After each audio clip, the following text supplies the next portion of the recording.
The All Blacks all but secure quarter-final spot, steamrolling Italy 96-17 as we unpack their second biggest ever win over the Italians in Lyon. Kia ora, I'm Shuri Kinnear and this is Beyond the Game. Welcome into the New Zealand Herald's video news show. I'm joined now by News Talk ZB rugby commentator Elliot Smith. Well, we waited 13 long days for this game. Was it worth the wait, Elliot? 100% it was from an All Blacks perspective, Cherie. They were dominant. They demolished Italy in a manner that I don't think anyone would have expected. They were ruthless from pretty much the get-go right through to almost the final whistle. I mean, when you're haggling over a couple of tries in the second half, when you've scored more than nearly 100 points yourself, you've got to be pretty happy with what you turned in from an All Blacks perspective. As you say, yeah, they were dominant in all areas, and Italy's head coach Kieran Crowley said after the match that it was a glorified training run for the All Blacks, so that pretty much says it all.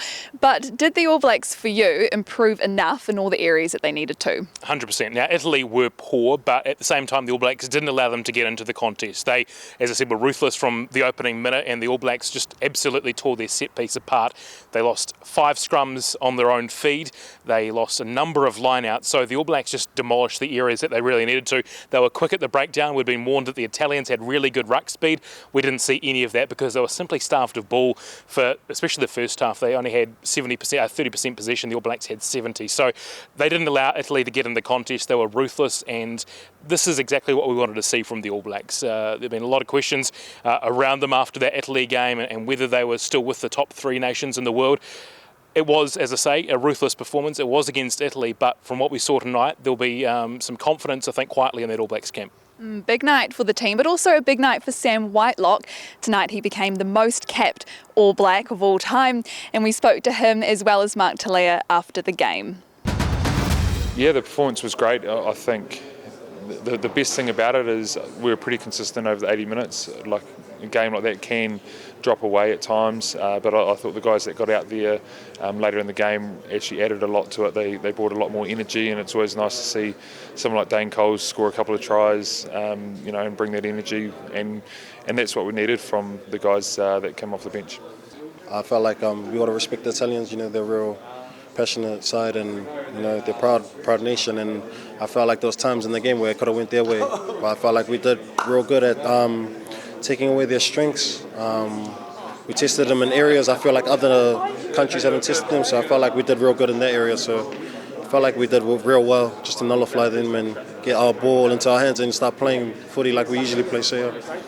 We're always trying to improve and play the rugby that we want to, and I think tonight we definitely did some of the things that we've always wanted to do, but it just shows that it's very hard to do. You can never just go out there and expect it to happen. You've got to go out there and make it happen.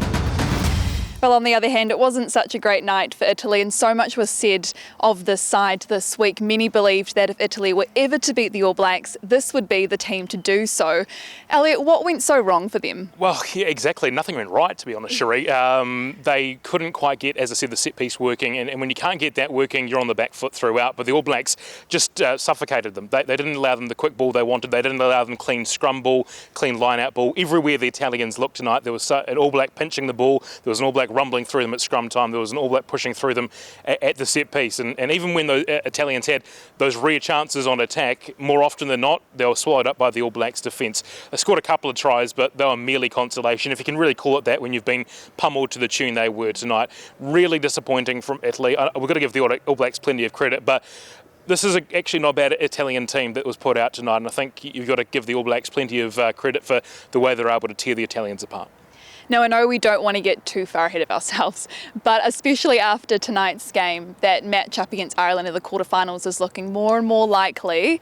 Without, getting too far ahead and picking anything this far in advance, do you think at all, though, that will be potentially in the back of the minds of the All Blacks? I don't think so, and they were quick to point out at the media conference that they're not thinking about that as yet, and to be fair, they're not actually in the quarterfinals as yet. They still need to beat Uruguay next week to make sure of that spot with all the permutations that can go on. Italy could come out and beat France next week, as unlikely as it seems, and potentially knock the French out of it. So I think the short turnaround to next week will help the All Blacks. They won't have too much time to ponder this or that around quarterfinals. They're straight into the next task against Uruguay on Friday morning, which I think will help. Quick turnaround, bank that quarterfinal spot, and then we can think about the Irish or whoever awaits, because Ian Foster was quick to say that the Scots could have a say about that next weekend. Very interesting for men. As you say, still another big week of games ahead. Before we go though, let's take a quick look at Pool A as things stand.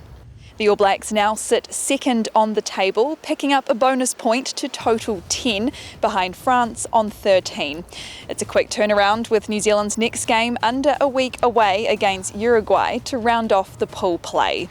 Well, that's it from us here. Thanks so much, Elliot, for your time. We're signing off from OL Stadium in Lyon. We'll catch you next time on Beyond the Game. Thanks for checking out our YouTube channel to stay up to date with all the latest news from the New Zealand Herald.